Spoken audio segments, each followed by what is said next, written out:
Vaheguru, Vaheguru, Vaheguru, Vaheguru, Vaheguru, Vaheguru, Vaheguru, Vaheguru. Vaheguru Ji Ka Khalsa, Vaheguru Ji Ki Fateh.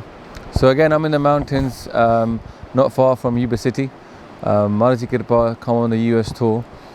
I had a little analogy, especially for those Gurdwara committee members out there. We all like to look at the Western world, look at businesses and say, what can we learn from them? I think we could look at McDonald's, for example. Yeah, when I come out here, I notice that every single McDonald's has got a drive-through. Yeah, even Starbucks, which is quite unusual, has got drive-throughs. Yeah, Subway, everything's got drive-through. Now, what can we learn from this? Because there's two types of customers, you see. The customer is going to come in, sit down and have a meal. And the kind of customer just wants to pop in quickly, yeah, and just order from the outside and wants to get on through. And the drive-through was created for those kind of people. Now, if you look at our Gurdwara, one of the things that's very evident is there's two types of people. Those people that are going to come in, sit down, good half an hour, 1 hour, listen to some kirtan, enjoy it, right? And those that are just come on Sunday in the busy times, matha take, they quickly matha take, sit down for 2 minutes, have some prasad, go and langar, and they're going to go back again. So why doesn't the Gurdwara learn from people like Starbucks and McDonalds and Subway, whatever, out here in the West, that cater for both, so that you can optimize the experience for both people? Yeah. What you've got now is on Sundays, and this is specifically something that came into my mind because after I started doing Katha on stages, I realized this. At the peak times, what you get is you trying to do Katha, and yet what's happening is that a whole bunch of people are streaming in halfway through the Katha, haven't heard anything previously, is streaming in, looking, and especially because normally the table for the Katha, the stage is put on the left hand side, on the men's side, and what you then not to be able to see is talk to the ladies side at all, because there's a massive queue in the middle, so much noise, kids running around, and what it does is it spoils the experience of those people that are sitting there and trying to enjoy the Katha, and also, especially that line in the middle, does affect the people especially the women's on the behind the line. Why not learn from McDonald's? Why not create two lines in the Gurdwara? Yeah, everybody that comes into the Gurdwara main darbar, they just sit down at the front, and if you come in there, you just join at the back. These are the people that are going to sit there and enjoy the Katha, right? They're going to enjoy listening to Katha, and it creates a very calm environment because anybody that comes in, joins at the back, doesn't disturb the people at the front, right?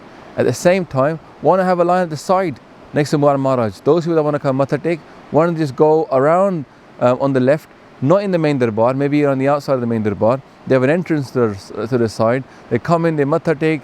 You can even put a soundproof screen up there.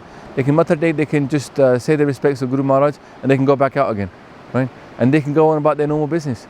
And that actually, I think, is the way that a Gurdwara should be developed in the 21st century, because you have got a lot of peed. A lot of Gurdwara now are making big Gurdwara, big massive halls, and expose the ambience, when you are trying to get some nice Katha going.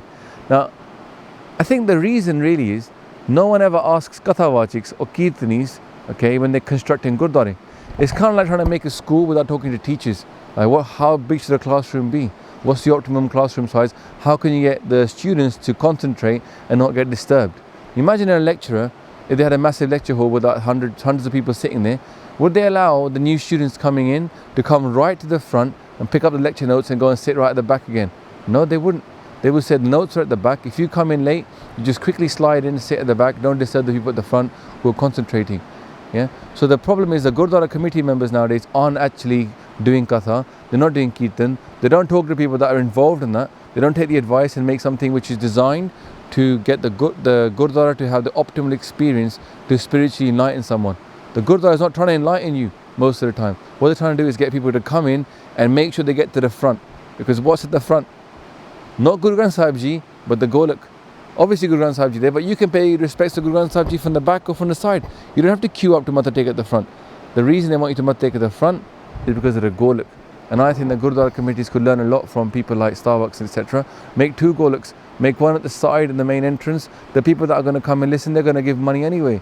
And the one on the side for the Pir Sangat, they can put that at the side and let those people come in and go out, because they're not actually there to stay and eat, they're actually there for a quick drive-through. That's just my analogy. You may be able to use that to help in your local Gurdwara if they're going to think about redesigning it. Let's try and make our Gurdwara a place where people can uplift themselves spiritually and not just cater right, to the mass. Waheguru Ji Ka Khalsa, Waheguru Ji Ki Fateh.